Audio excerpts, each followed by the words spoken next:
on my own. Oh, So we're of no use to him anymore. no, you've trained me well. Oh, That's okay. And we've all introduced ourselves at Yes. some point, so Oh, yeah. we don't need to remind them that we need Right. to introduce ourselves. Well, has everybody who is here this week met everyone who was here previously? Yes. Okay, just making sure. Because sometimes you'll get to like a fourth session and realize there's two people who've never been there at the same time. So Mhm. I mean, Sarah wasn't here when Dawn was here, but y'all clearly know each other already. As of this morning, most definitely. I'm sure we've met and spoken before, but now I have the clear notion of, oh, you're Evelyn's mom. Your name is Dawn. I know who you are. Great. Well, I guess I felt like I had been there because I watched the tape of the first one, so I forgot I wasn't really there. So yeah. Evan sang solo today, accompanied by Sarah. Oh, good. What was it? Was Oceans was the name of the Yes. Mhm. piece? Mhm. I Yeah. love that song. And she did a wonderful job. Mhm. Good. Thank you. And so many people said they were singing along with it, so that was good. Mhm. Drew and I both had tears in our eyes. We were kind of proud. So she did good. That's And Carlos had said he'd be willing to work with her to like select pieces in the future and that would be appropriate for her. So Mhm. he's up for helping Yeah, figure he's- that out and something she'd like to sing. When he's not pushy, he's very supportive. Yeah. I say that with lots of love. That's a good choir director right there. Mhm. Yeah. Sometimes That is- pushy is necessary. Mhm. Mhm. So, okay, well, I thought we would. There is a video, about an 8-minute video she recorded for this week. So I thought we would discuss the first chapter, and then we can watch the video, and then we'll discuss the second chapter. Before we Yeah. do that though, I was intrigued last week by when Jennifer had to leave. She said that we were just getting into the chapter that had kind of made her Oh yeah, angry a little bit. I was wondering, Jennifer, was there anything Yeah, you here- wanted to say about that? Jennifer's or- follow-up comments on the. Oh, no, I need to go back and watch the recording so I know what you guys talked about. It was just the Oh. yeah, the part about women was very that hit pretty close to home. Just having grown up in that and having been probably the kid that probably would have gone to seminary had that been allowed in my church. And Okay.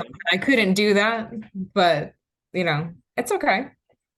I ended up an English teacher, and it's kind of, it's a similar field. Yeah, it is.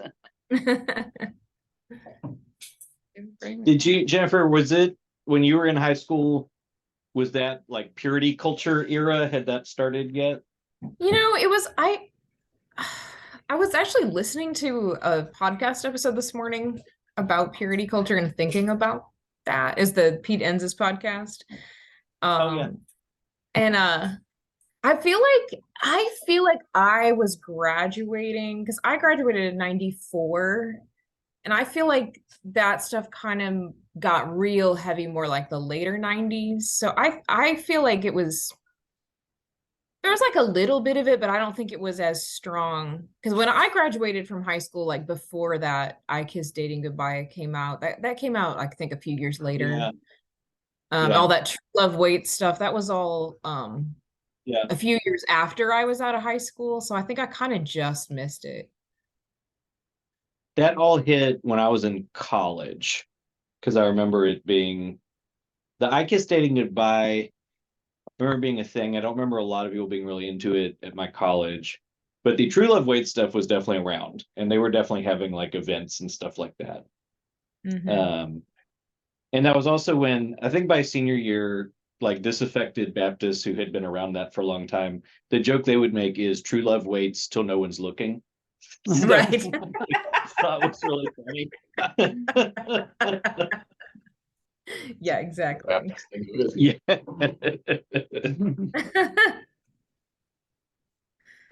So this time around, I was just looking back to remember which chapter is which. So chapter, we had 4 and 5, right? Right. Yeah. Yes. Right. Okay.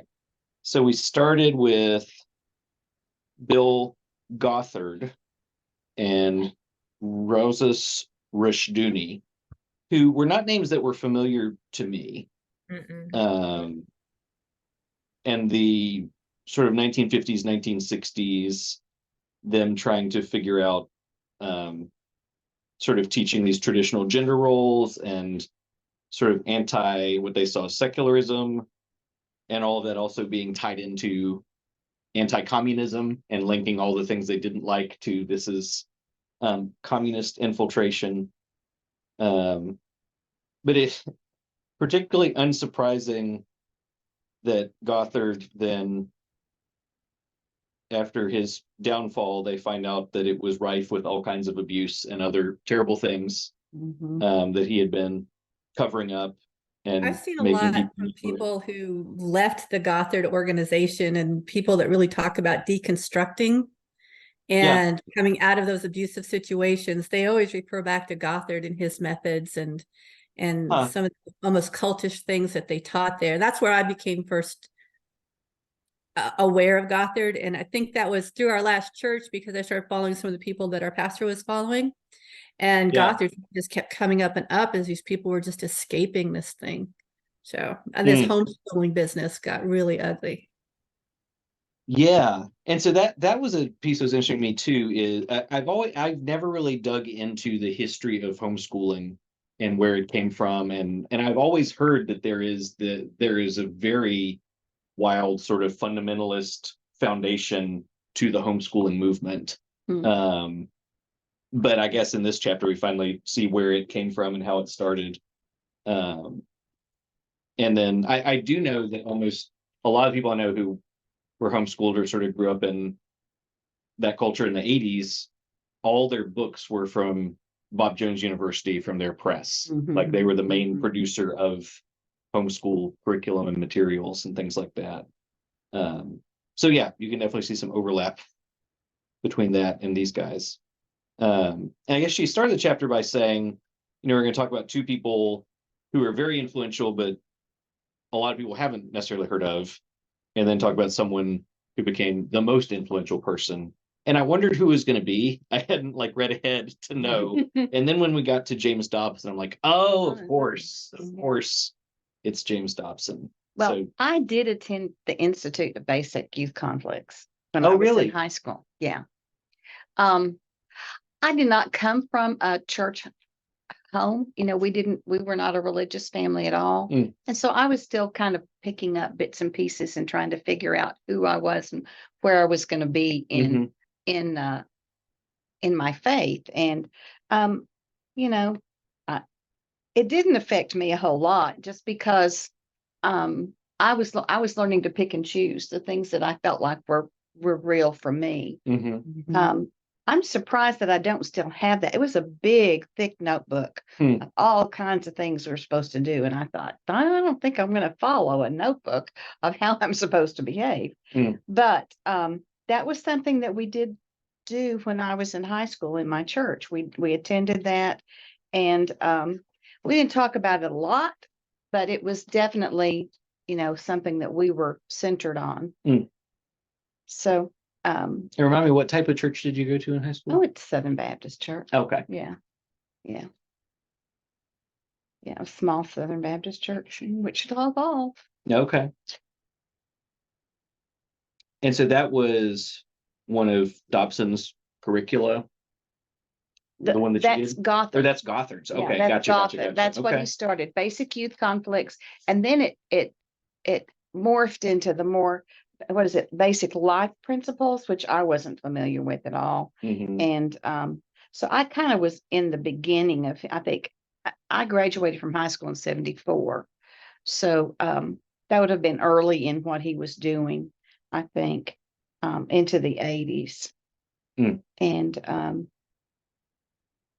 but yeah, he had a lot of things about hierarchy and how things ought to happen.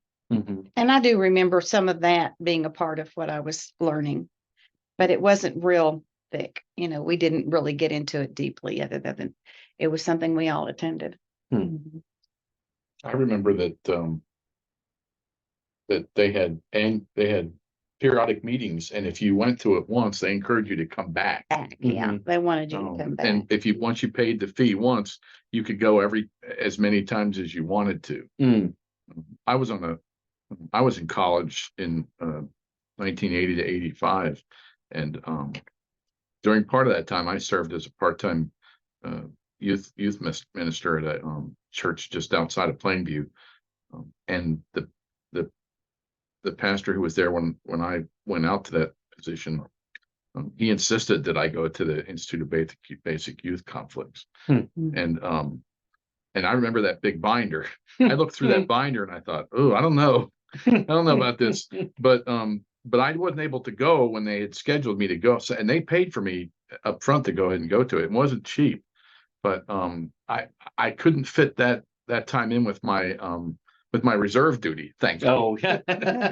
and my class schedule as well. But as I remember, I think one of my reserve duties was duty time was kind of in conflict with that. And they said, okay, well, that's no problem. You can just go to the next one that's around here. Mm. But the guy who was the pastor there, he was pretty fundamental, I think. And he really was pushing that basic youth conflicts on anybody there in the church that had kids. Mm. Mhm. And it looks like if things weren't working at home and you needed to really lean into it, you could send your kid to an institute that he ran, which sounds terrifying to me, Yeah. to be in that environment. I'll also say though, like I remember, because I went to college in the same town as Bob Jones University, Oh, okay. and I remember at some point, either for the newspaper or the radio station, I did something where me and somebody else went to their campus and just kind of talked to people on campus about like, what brought you here? What do you, and I think that it was supposed to be, what is their general understanding of our university and what our students were like, and what's their impression of us. And one of the big takeaways I got from there is most of these people are here because their parents said, this is where you're allowed to go to school. Mm. I did not get an impression. A lot of them seemed super thrilled to be there, Mhm. but that was just, this is the place you're going to go. If you're going to go to college, this is the acceptable one.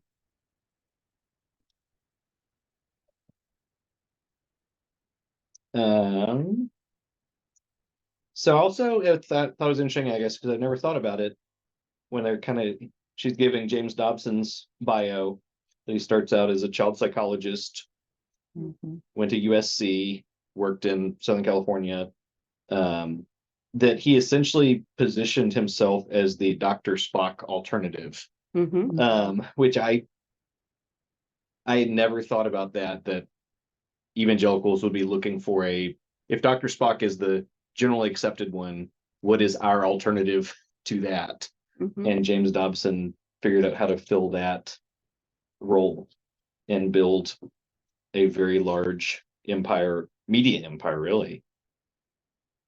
Yeah, I got in early on that one too. So I did have his book and read it and took what I needed. The But, I Dare to mean, Discipline book? Yeah, Dare to Discipline.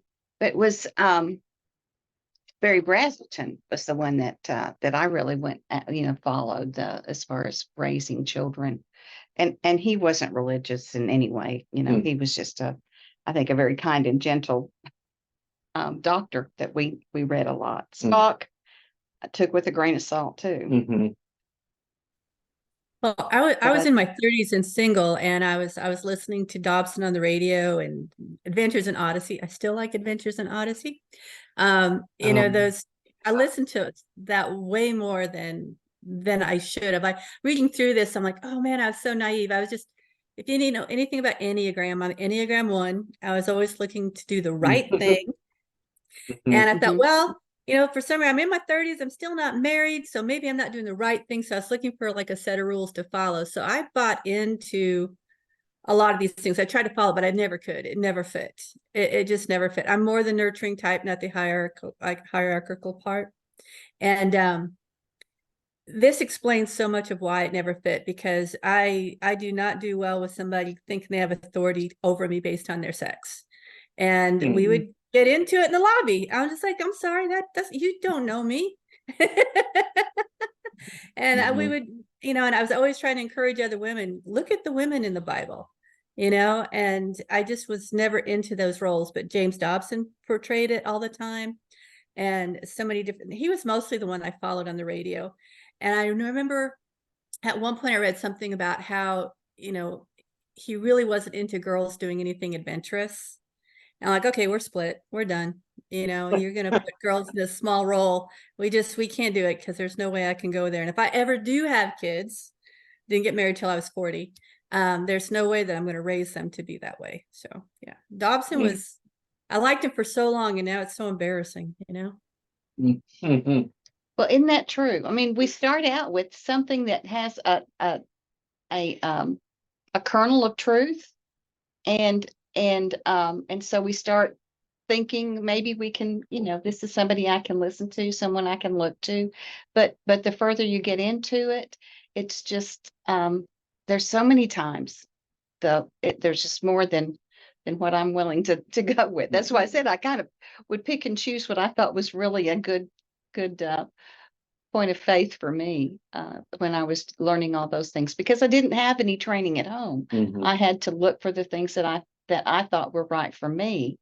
And yeah. Were any of you surprised about Dobson's involvement in the political realm Yeah. early on, like what she describes in the book? I mean, I kind of felt the same way about what I learned about him in the book as I did about Billy Graham when we Oh, were yeah. talking about that Yeah. last week. Yeah. Because Dobson always tried to make himself appear to be Yeah, nonpartisan. non-political. He's just there trying to help people have good solid family relationships, environments. But So reasonable. I had what's that? He would act so reasonable. Mhm. Yeah, and it's just his demeanor, when he was early on, but later on, I remember hearing him sometimes on TV or radio later on, particularly after they moved to Colorado. It seemed to be a lot more militant than he was earlier on. And I'm trying to remember what year that was, but she didn't mention that. This was later on from what she covered in this chapter. In my mind, that public political turn wasn't till the 90s, Yeah. mid to late 90s. I feel like there was a lot of response to like the Bill Clinton era Yeah. by a lot of these groups, that they did a lot of sort of fundraising and movement building after 12 years of sort of Reagan Bush administrations. Because that was also like the rise of Rush Limbaugh in that era in the 90s. Sure. Yeah. And The there was fairness actually, it was, what's that? the fairness doctrine. I think it's the Fairness Act or the Fairness Doctrine. I remember I can remember being in the car listening to that on the Christian radio station in my hometown, talking about how we need to get rid of the Fairness Doctrine because it allows people to have if you have one side, they get to present the other side, and they made that sound evil. And now I was just Right. my husband and I were talking about it today, how that has just almost destroyed us as a nation, because you can listen to something with only one viewpoint and no counter viewpoint, and you don't know what's true anymore. Mhm. So I just remember them pushing that really hard. And I'm in my car, I'm listening to the radio, driving down the street, listening to them wanting to get rid of the Fairness Doctrine, and they did it. Mm. And then we got Rush Limbaugh. Mhm. There's a really interesting, I think it was the day Tucker Carlson was fired a couple weeks ago. Rachel Maddow put together this whole sort of history of like right-wing demagogues and how like there basically always is one, but they can get huge, but they can never cross over. They will only be huge within an ecosystem they have sort of created for themselves. And she started it with Father Coughlin in the 30s and 40s, who I didn't know much about until I'd listened to a whole podcast about the like Nazi sympathizer movement in the US and how they'd infiltrated like congressional offices and all kinds of stuff. But he was this Catholic priest who was had like 30 million radio listeners, which Hmm. adjusted for the size of the US is like having, Mhm. 60 million listeners today. Mhm. And it was just awful anti-Semitic stuff.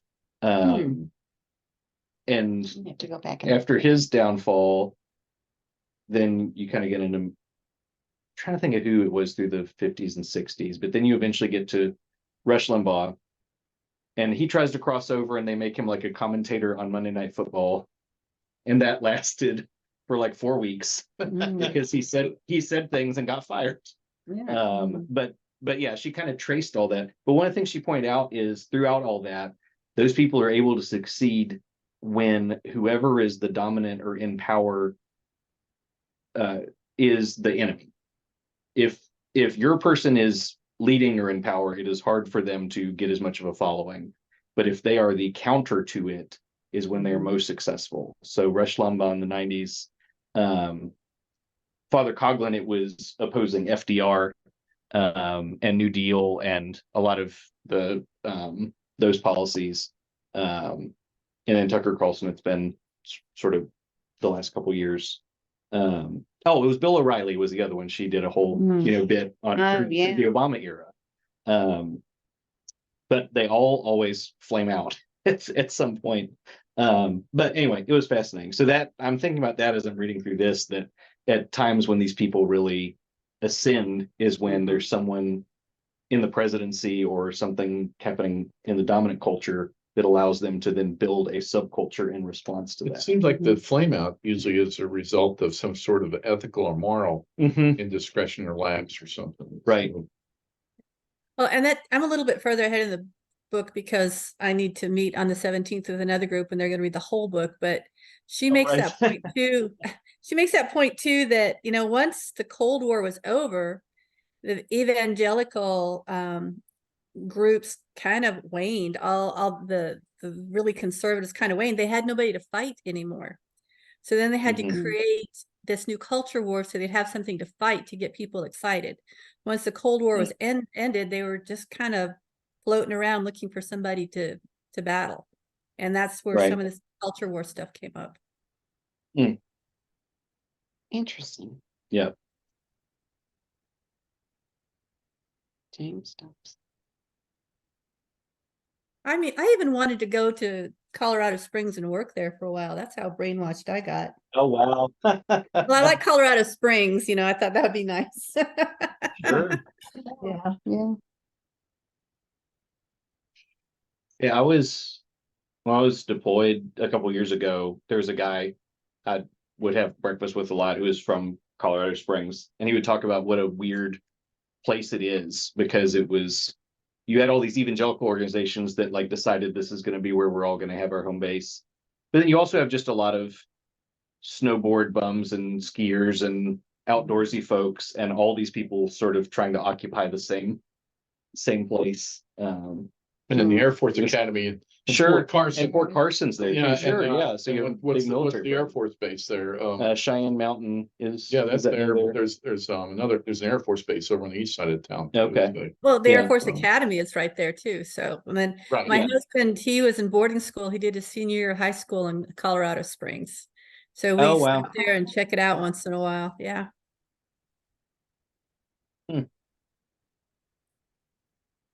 Hmm. Any other, before we watch the video, any other James Dobson thoughts? Do you have any connection to James Dobson, I Catherine? mean, it was on the news every day. They played the Focus on the Family clip, like on the morning news.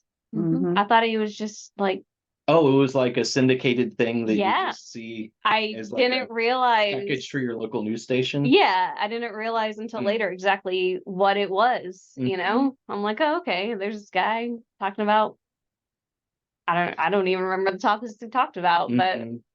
I do remember, yeah. Don, remind me, was Adventures in Odyssey that you mentioned, was that like a Dobson children's like animated series or something? There was an animated cartoon, but it started out as a radio program, and it was a lot of fun. If you ever watched Andy Griffith, the guy that played the drunk on Andy Griffith, He was Otis. he played Otis. Yeah, he actually played the lead character on Adventures in Odyssey. He had a distinctive voice, and by the way, never had a Oh. drink in his whole life. I mean, it Huh. just was good stories. It was fun, and what they would do is they'd go into it's kind of like the Wayback Machine in a way. They would get into this Imaginarium or Imagination Station. That's what it was called, and it would take them back in time to the Romans, or they would do this, and they would just do all these really cool stories, which I enjoy those kind of things. We have Sure. some CDs of some Christmas stories from Adventures in Odyssey. I got Evelyn a long time ago. We still have them around. But Hmm. I don't know, I just always thought the writing was fun. I didn't think too deeply about them, even though I was in my 30s. I liked that kind of thing. It was fun to see what they would do with history and how they would view things from a modern perspective. And it was fun. So not everything they did was terrible. It's just you didn't realize all this underlying stuff was happening with it. Sure. And now I'm wondering if, knowing what you know, if you go back and see some of the same things, if there are things you would notice you hadn't noticed the first go round. Well, I mean, I noticed them before. I just thought that I must be a bad person because I didn't agree with them. Yeah. So that was most of my conflict in my adult life. It's like, no, this doesn't sound right. I don't think this is right. So yeah. Hmm. Okay. Well, let me pull up the video she did for this week, and we'll watch that. Oh, did everybody read the Left Behind series? That's chapter 6. Oh yeah. Yeah. Okay. Everybody see the video? Okay, and we'll see if it works.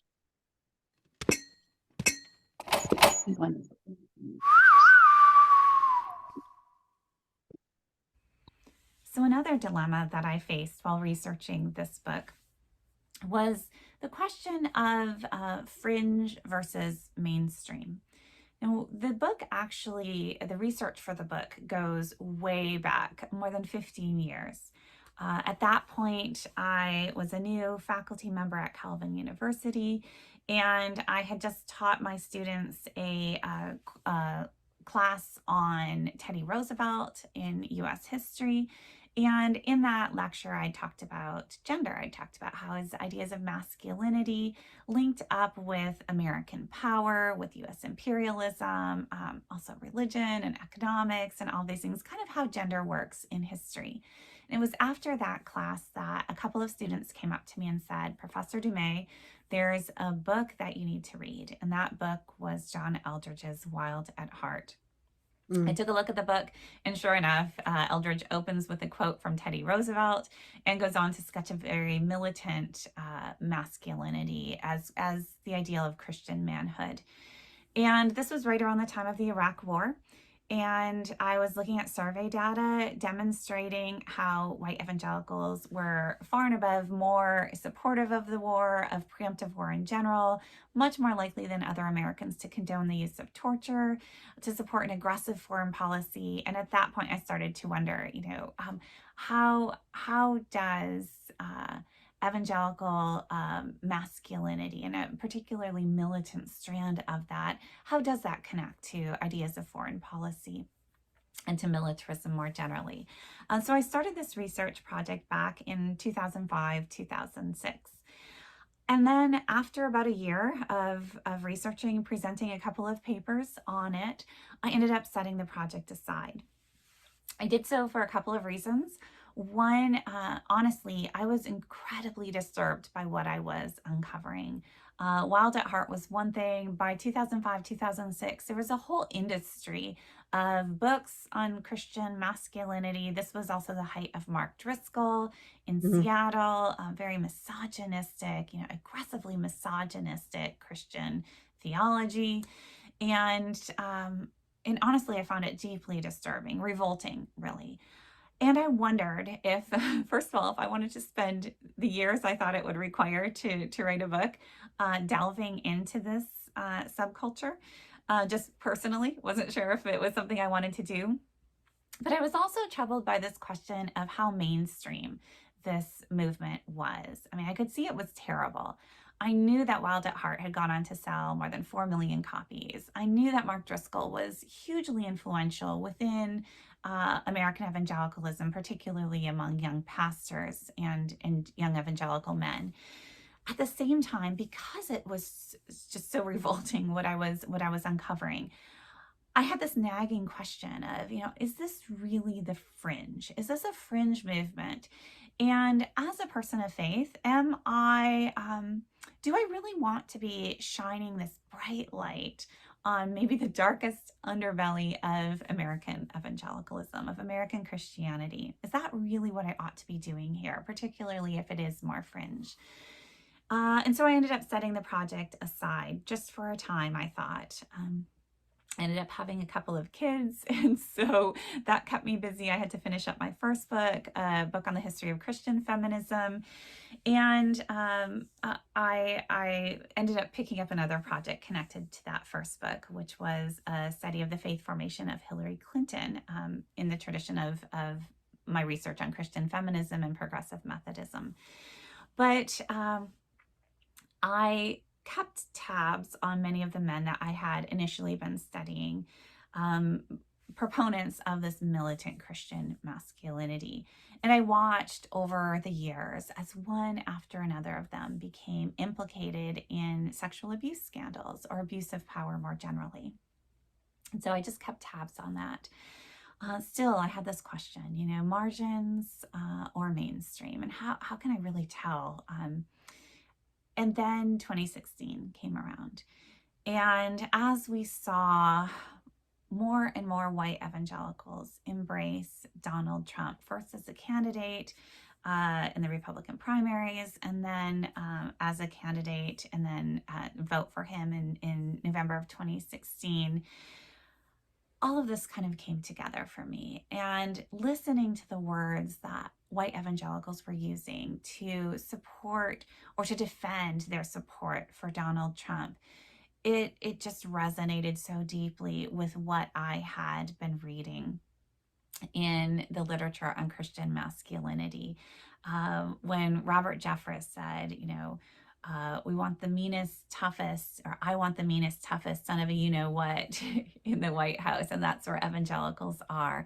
That just connected so clearly to this history of kind of militant Christian masculinity that I knew stretched back decades.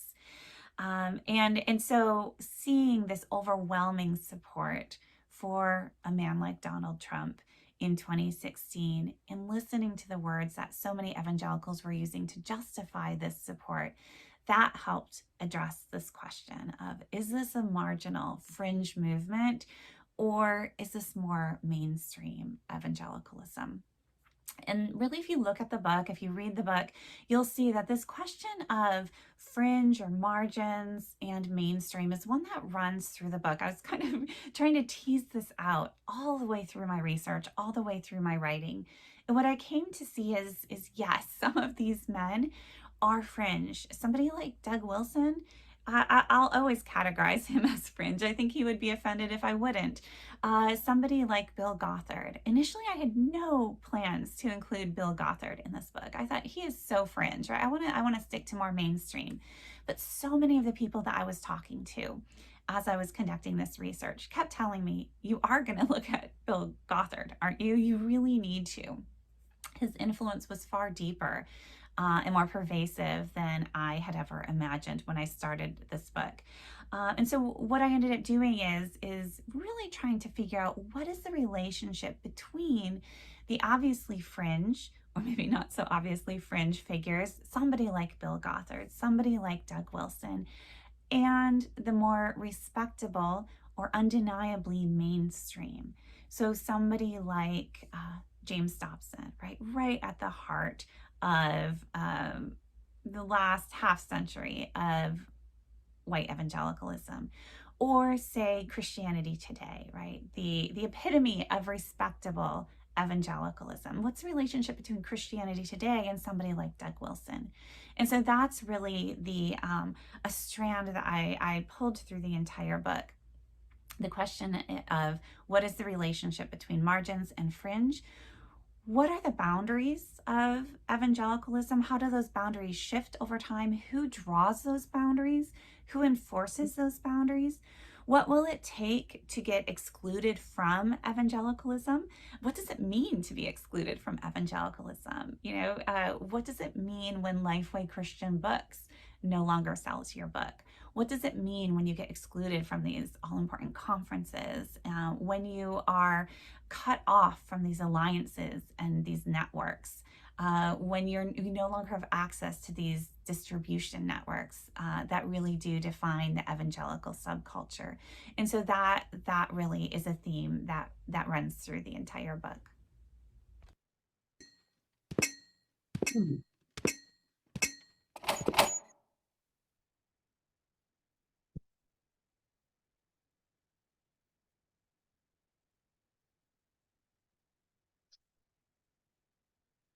Okay.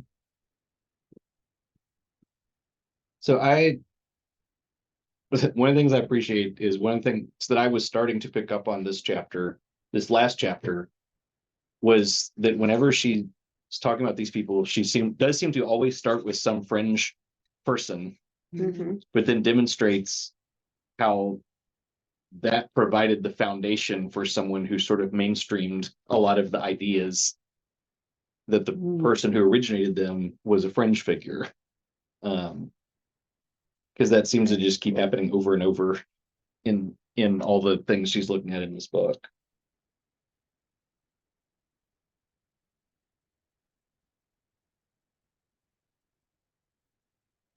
Any other video responses before we move on to the next chapter?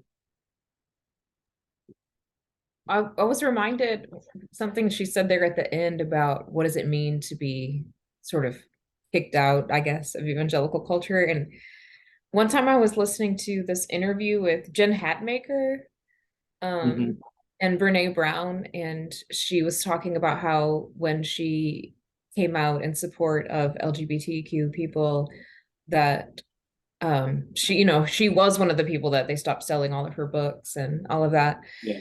She said something really interesting that I've thought about a lot. She said that the currency of evangelicalism is belonging. And if you don't stay in line, then they remove that from you and you no longer belong. And that's what people are so afraid of. That's mostly why they're afraid of challenging ideas, is because they don't want to not belong anymore to that community.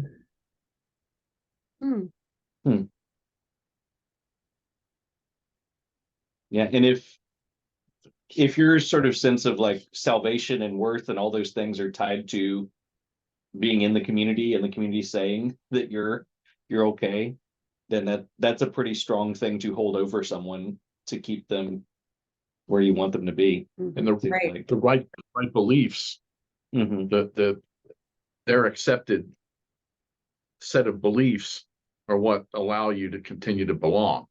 Right. Much more, even more so than how you live or what you actually do. That to me, as I got older and became an adult, that to me became the crazy part. That you could, as long as you espoused the correct beliefs, then you could be, it was fine if you kind of lived however, all kinds of ways outside of the church, as long as you still came back on Sunday and said the right things. And you'll see that theme continue in this book with who gets elected president and why.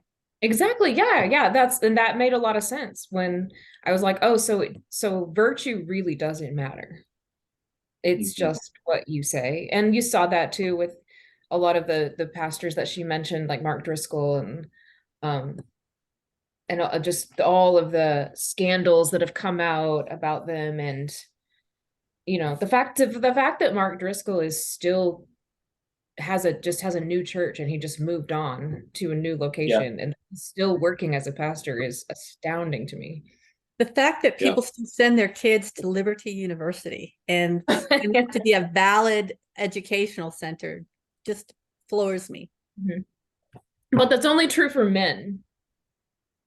Well, you and I know somebody who's really proud of her degree from there. Women, no, but I'm saying like men can sort of behave however they want. Oh, in Yeah, women evangelicalism. don't get a second chance on this stuff. Right. Yeah.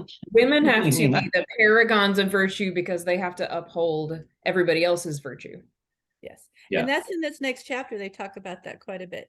You cannot be interested in sex until you get married, and then you have to be excellent at it. Yeah. Side note, I have a friend who went to Liberty and she turned out okay. Well, that's so the thing that You can turn out okay. the thing that I always tell people about Liberty is they pioneered online and distance education. Okay. And so for a long time, they were the best option for a lot of people who are working and doing whatever Mhm. and want to do a master's degree or and Liberty gave them a path to do it. Oh. And I'm a lot thinking of of their, it, you know. I'm And just for thinking of what- a graduating senior right now that's getting ready to go to Oh, yeah. campus there. You know, in the Yes. past it had more credibility, but today Yeah. it's really scary. but Sorry. at this point, you know, their money makers and where everything is coming from is from their online graduate programs. It's not Okay. from the Students. undergrads in Lynchburg, even though that's where it started. And by the way, started right at the time that schools desegregated in Virginia Yeah. is when Jerry Mhm. Falwell found this private Yeah. Christian school option. And if you point that out to folks in Virginia, like I grew up 2 hours from Liberty and knew lots of folks. And when I went to Boise State, which is a whole other topic, Mhm. it was at Liberty. Like that's where we did the Virginia Boise State program. Like they will say that there is absolutely no connection between Liberty and this sort of segregationist, you know, they refuse to see any connection between that, or how, even if that were true in the past, it influences or in any way corrupts what currently exists. Mhm. But like I think the Fort Worth ISD, the new district superintendent, her degree's from Liberty. Oh, Or really? Ed D maybe, she did it through Liberty. Did not know that. But if you look at how she believes about different issues related to education and things like that, like it does not line up with what I would expect Mm-mm. to come from Liberty. And I think she's like one of those many people that was the degree program that worked for her, because they really mastered how to make that possible for people to do degrees. Mhm. But there That's so was a funny. time. When I was growing up in the 90s, the only thing I knew about Liberty was that DC Talk went there. Did all of them go there? That's how they met. They started there as kids, students there. Okay. That's the only Awesome. thing I used to know about it. Speaking of people who've been excluded from evangelicalism, I just figured out within the last year that one of those three guys has gone super far, like left wing, and Yeah. is no longer, like, nobody talks about that guy. They just talk about the other two guys. I can remember in our church, one of my favorite singers that they used to bring up and we do her songs all the time was Jennifer Knapp, until Jennifer Oh, came yeah. out as gay. And then it's like, oh, who, Jennifer who? You know, we did all her songs. Yep. Yeah, I met her when I was in college. She Oh, cool. she and DC Talk and somebody else played on campus. They had a concert. And because I worked for the radio station, I would always try to like interview anybody who was playing and stuff like that. She was awesome. She was really Yeah. great. I Um, follow her still. She's pretty cool. There's one other thing I was gonna say. Oh, back to men and the things that they're able to do, but as long as they say the right things. The other thing that I noticed is there's always the opportunity to stray and be redeemed. And then you're like a story of someone who shows that like you can always come back, you can always be redeemed. Mhm. And I saw that with Trump, that there's these evangelical leaders saying like, oh yeah, no, he's had this born again experience, and they would describe, well, he's a baby Christian, and so we've got to forgive him in the past and all this kind of stuff. And I got so sick of Oh. hearing that. Baby Christian. One of the guys from my former church said that all the time about him. We have to show grace. And yeah. yeah, Oh, I let my Mm. mouthing temper get ahead of me on that one before he was even elected. Some lady approached me in the library. I'd helped her on the computer and she just was like, oh, thank you. And aren't you just so excited about Trump? And I'm like, he is an abomination. I mean, you want to talk Antichrist? There you go. I didn't say the Antichrist part to her, just abomination. That gave her a hard Sure. time. Bob said that to somebody one time because he has no filters. Yeah. And they went ballistic on him. She got scared and walked away, and everybody else around me was kind of quietly clapping. You know, it was like, all right. Mm. Don't tackle me in the public in front of my kid. I'll tell you. So this next chapter 5 starts off with the Tim LaHaye, which again, I really prior to this book only knew him as one of the Left Behind people. Yeah. Like Mhm. I didn't know his background in the 70s. See, he and his of- wife did a program there that I actually teach a lot, and it's a personality system. You know, you've got it's a 4-part personality system based on people in the Bible, and I taught it a lot. It made a lot of sense. Personality Plus was their book, and they wrote it together. Mm. And you had Cleric, which was Paul. You had Peter the Sanguine. You had Moses the Melancholy, and you had Phlegmatic. I don't know why I always forget the Phlegmatic. No, Paul was Cleric all the way. And Cleric, Peter, okay. yeah, I think it was, I want to say Abraham, but that can't be right. Phlegmatic, super laid back. So Sounds like a Dungeons and Dragons manual. it was a really good. I'd done a lot of personality profiles. It was a pretty good and easy system to teach people so they'd understand. It was like, that person's not a mean person. They just are shy. They're phlegmatic. They're not going to reach out first, you know? So it's not a bad thing, but these people scare me now for sure. And I read the Left Behind series because I like fantasy books, but yeah. I used to read Peretti too. He was fun to read.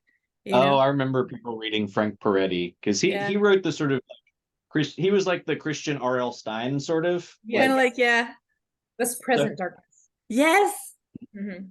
He would write sort of horror type Christian stuff. That's funny. There were pastors that I knew of in the 80s that during their premarital counseling with couples that were going to get married, that insisted that they read Tim and Beverly Hayes' book, The Act of Marriage. Huh. Yeah. I never read that. That book was It- really talked about a lot in my Christian camp at college. Mhm. I actually had heard of that before I'd heard of Left Behind. But it's interesting to me. It's a response to the fact that no one in any of this who grows up in this has any sort of human sexuality education whatsoever, and then they're realizing, oh no, when people get married, this is a problem. So we need to produce an acceptable thing to promote to people that addresses this issue. How many culture warriors today, if it didn't have a little Hayes name on that, would allow that to be taught in their churches or schools? I mean, It I would be think they banned would. from our school district. Yeah, no kidding. But having an evangelical name on it makes it okay, it seems like. Mm.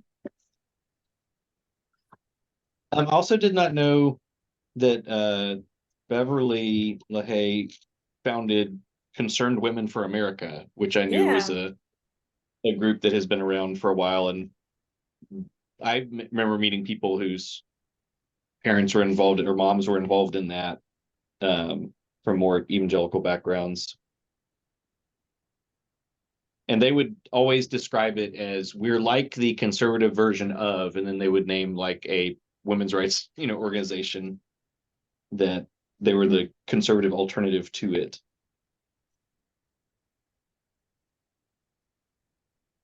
But it's also, she kind of gets another recurring theme I keep seeing is how these people who may come from a super specific theological tradition, denominational tradition, figure out how to market their things in a way that people that they would probably disagree with on lots of things will still buy their stuff. That there were lots of things that Tim LaHaye and Jerry Falwell would have completely different opinions on because they're different flavors of evangelicals who disagree on this or that doctrinal issue or the end times or whatever.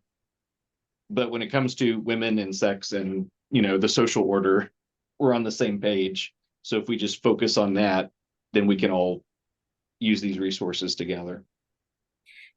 It's interesting. It makes me wonder how much of this is fueled by, I think we've talked about before, just how much biblical illiteracy there is in Mhm. evangelicalism, because I remember when that Left Behind series came out, and I think I was like pretty new to teaching, because I remember a lot of teenagers reading it, like my first year or two of teaching. And I remember how that sort of became like this really accepted view of the end times, whereas premillennialism, dispensational premillennialism, is like a very fringe view Yeah. of the end times, like in church history. I mean, it's a very new, like mid 1800s. And I Yeah, remember thinking like, this is weird that all of a sudden this actually pretty fringe theological viewpoint has become so dominant. And I'm like, well, I guess it's because people don't actually know anything other than just what they read in popular culture. If you come from a church where biblical literacy isn't stressed, which I think, once a lot of churches started trying to get really big and do kind of all the seeker sensitive movements, and sermons became very shallow, I think people were just more susceptible to that. Yeah, and I think a lot of those churches, there's not a lot of theological training within the leadership, and that makes a difference too. It's more marketing. Mhm.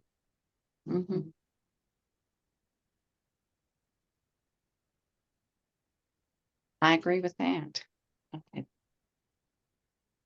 I also think it's funny to me as we talk about this and study this, that, evangelicals, often I will hear them try to act like people from mainline or progressive traditions don't know their Bibles or don't study their Bibles or those kind of things.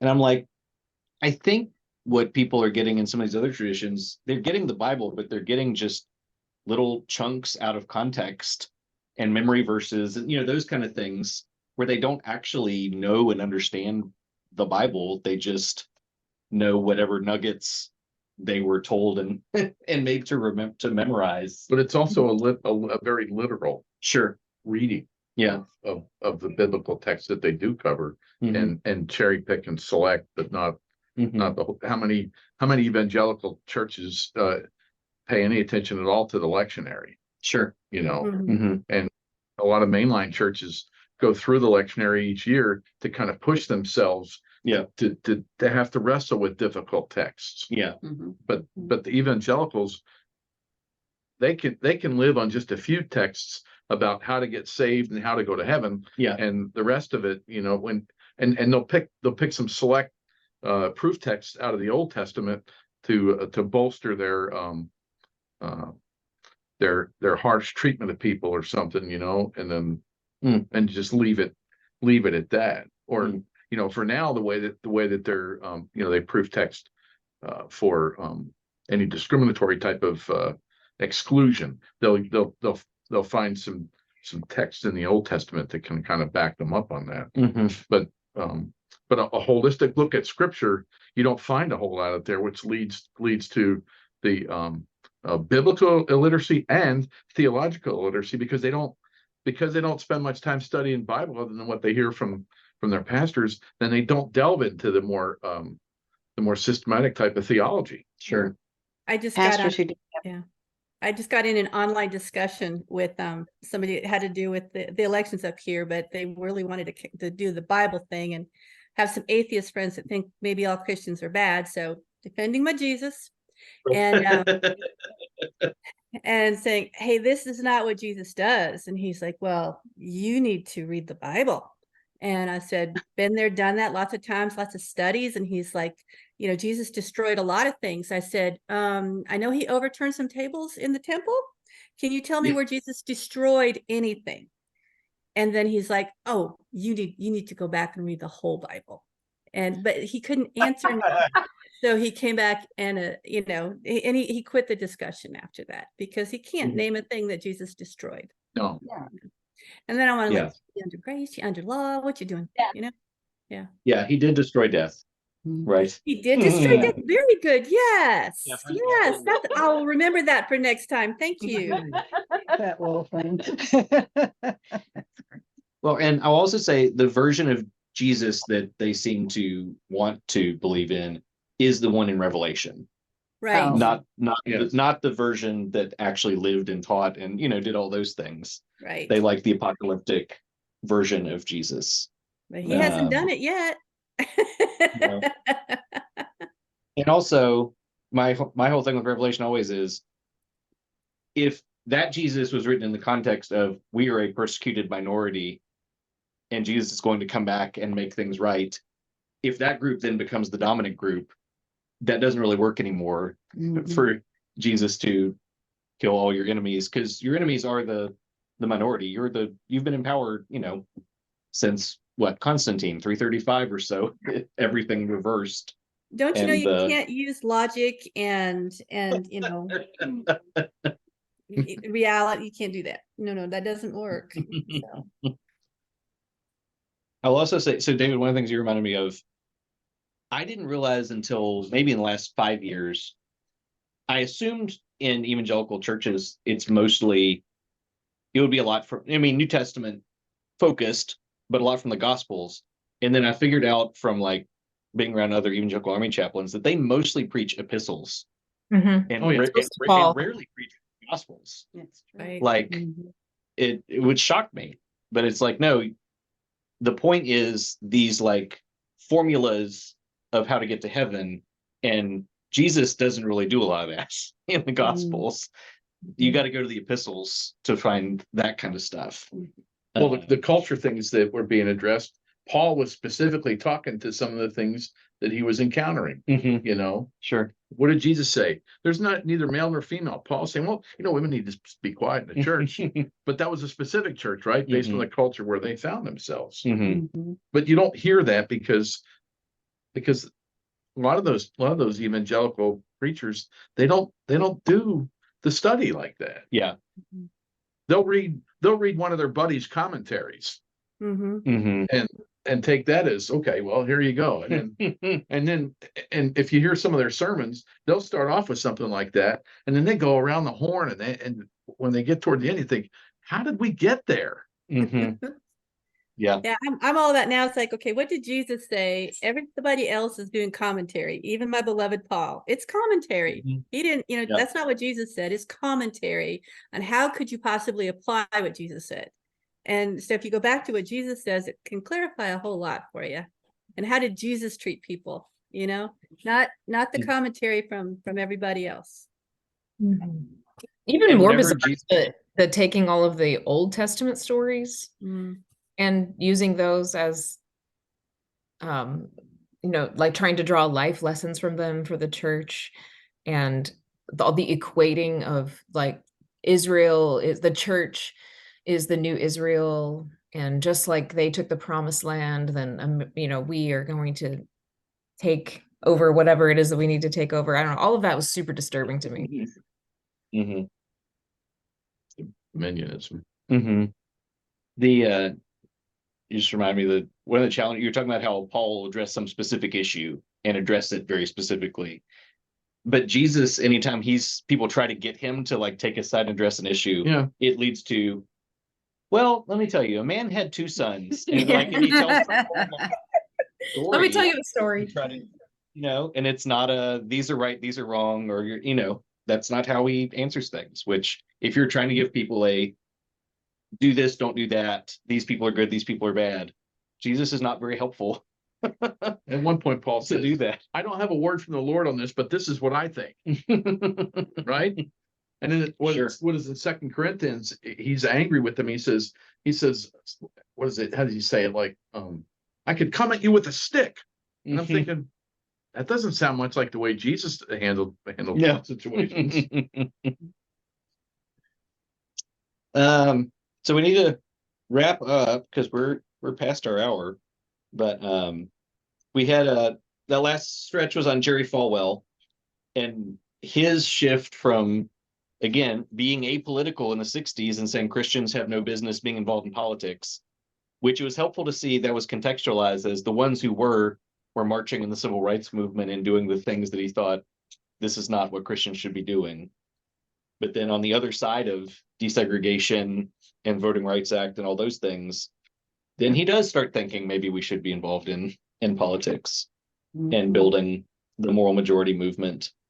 My And then we favorite's on sort of- page 99, though, where Paulo couldn't stomach effeminate depictions of Christ as a delicate man with long hair and flowing robes.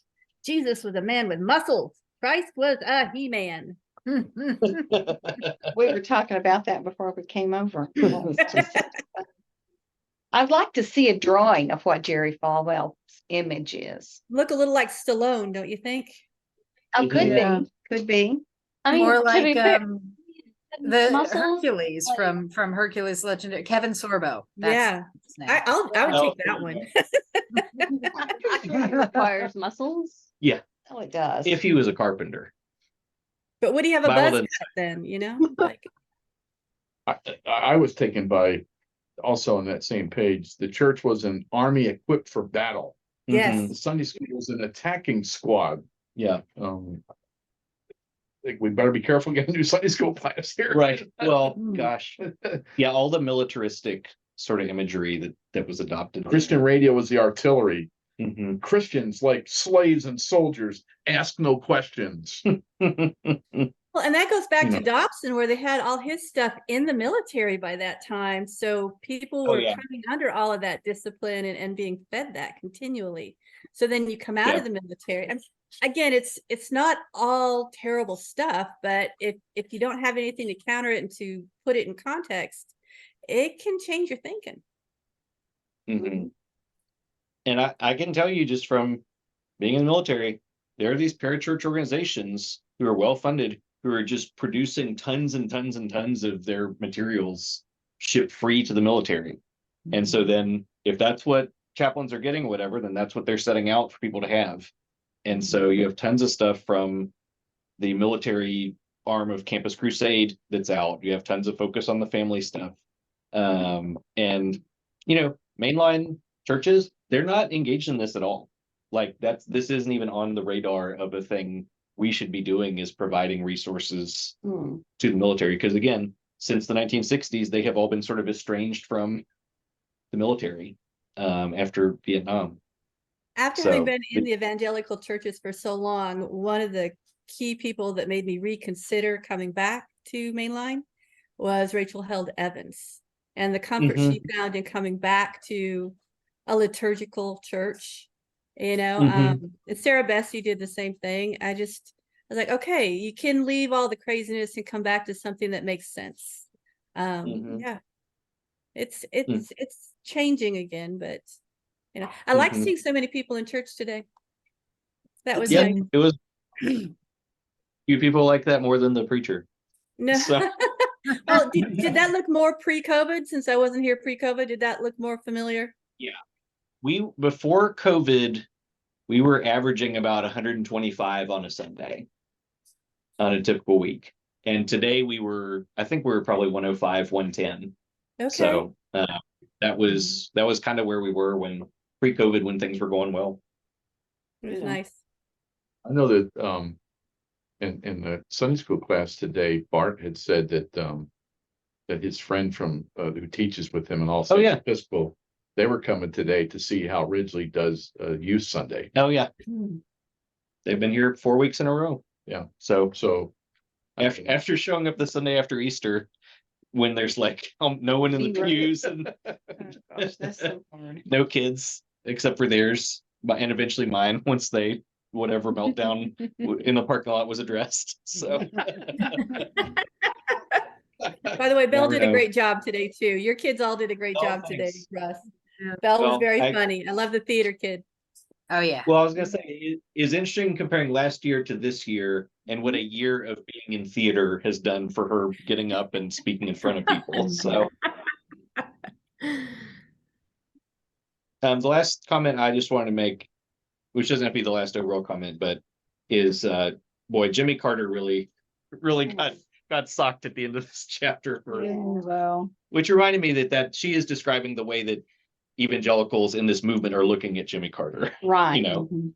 which is not entirely fair characterization of. It's not, but it really killed his career. Sure. Sure. Yeah.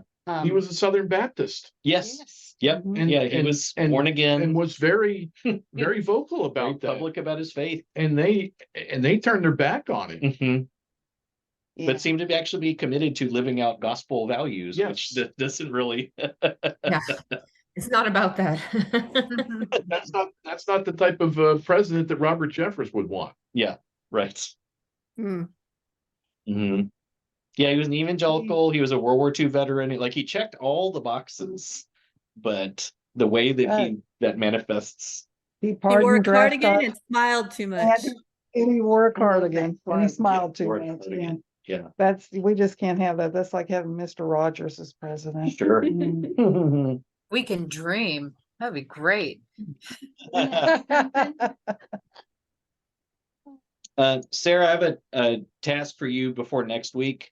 Is if Uh-huh. you could find the Dungeons and Dragons alignment chart and how it lines up with different biblical characters. I'll get right on that. Well, I know that cleric is actually a Dungeons and Dragons classification. Well, that's Sure. cleric, CLER. This is choleric. These are all based on different blood types. Oh, Yeah, okay. these are all Okay. based on different blood types. I see. From Yes, way that's back very in the Middle different. Ages. Yeah. Based on the humors, talking- the four humors. Yeah. Yeah, I'm talking like lawful good and chaotic neutral, and some. Oh, that would actually be really interesting to characterize biblical figures in the neutrality alignment chart. That would be really, Mhm. that'd be fun, Or the Enneagram. right? No, there's plenty of work, done on that. Mhm. Okay, well, we're at almost 5:30, so for next time we'll be reading chapter 6 and 7. Oh, she's gonna touch Tom Landry too. Oh my Oh, goodness. Oh, my. no. Yeah. Are we allowed to read that in this part of the country? Oh, I also like this last chapter that an example of decadent, like sexualized culture was Dallas. Oh, that Yeah, the TV show. Well, Russ, thank you for your time with all of this, because I mean, it's not like you don't do enough, but taking some of your afternoon away from your family. Thank you. I'm enjoying these conversations. I really appreciate it. Well, good. Thanks for being part of it. I love doing these a couple times a year. So glad y'all are here. So, all right. Well, we'll see you next week. Bye. Bye.